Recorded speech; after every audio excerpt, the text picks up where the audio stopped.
The sobs echoed every night from the basement of that abandoned house.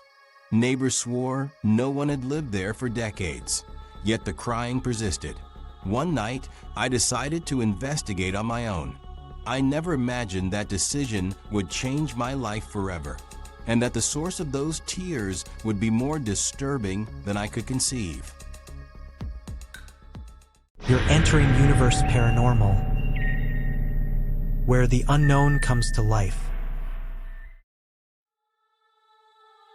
I'll never forget the night I bought that old house on the outskirts of town. The price was too good to be true, and now I understand why. It all started when I heard the crying, a deep, heart-wrenching sob coming from the basement, the sound of a woman in the depths of despair. At first, I thought it was my imagination, that the stress of moving was playing tricks on my mind. But every night, exactly at 3 in the morning, the crying would return. I would lie frozen in bed, my heart pounding so loud it nearly deafened me. One night, I decided to investigate.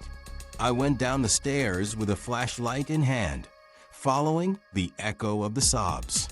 The basement was colder than the rest of the house, and the air had a strange smell, like damp earth and something metallic.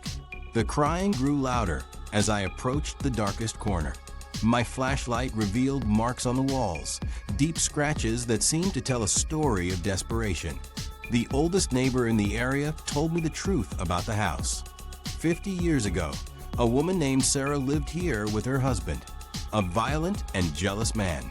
One night, after a fierce argument, he locked her in the basement. He left her there for days, ignoring her pleas and her crying. When he finally opened the door, Sarah was no longer breathing. The most disturbing part was discovering that the marks on the walls weren't recent. They were the same scratches Sarah had left while trying to escape. The crying I heard each night was her echo, her eternal pain trapped within these walls. I hired a medium to try to help Sarah find peace. The woman could barely stay in the basement for 5 minutes before running out, shaking and crying. She told me Sarah's spirit wasn't alone. There was something else down there, something keeping her captive even after death. I began to notice changes in the house. Doors would close by themselves, objects would move places, and sometimes I'd find wet spots on the floor that looked like footprints. The crying became more frequent, no longer just at 3 in the morning. Sometimes I'd wake up feeling like someone was watching me from the shadows. One night, the crying sounded different. It wasn't sadness anymore, but a warning. I went down to the basement one last time and saw a figure in the darkness. It wasn't Sarah. It was him, her husband, a dark shadow with eyes full of evil. I understood that he was the one keeping her trapped, not letting her rest in peace. I decided to dig deeper into the history. In the town archives, I found that Sarah's husband was never arrested. He vanished without a trace shortly after her death.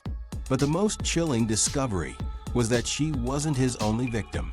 There were more women, all missing, all connected to him. The basement held more secrets than I imagined. One night, while the crying guided me, I found a hollow space behind one of the walls. When I broke through, I found the remains, not just Sarah's, but those of other women. Their spirits were trapped there, all victims of the same monster. The police excavated for days. They found the bodies of 7 women in total. Finally, they could rest in peace, have a proper burial. But the crying didn't stop. Now it was a chorus of voices, all warning about something approaching. The last night I spent in that house, I understood why the souls couldn't find peace. Sarah's husband, or what was left of him, was still there, trapped in an eternal cycle of evil. It wasn't just a ghost, it was something darker, more ancient, something that fed on pain and suffering. I sold the house for a fraction of what I paid. The new owners didn't last a week. No one has managed to live there since. The crying continues, and they say more voices can be heard now. Voices warning the living to stay away, that there are things worse than death lurking in that basement.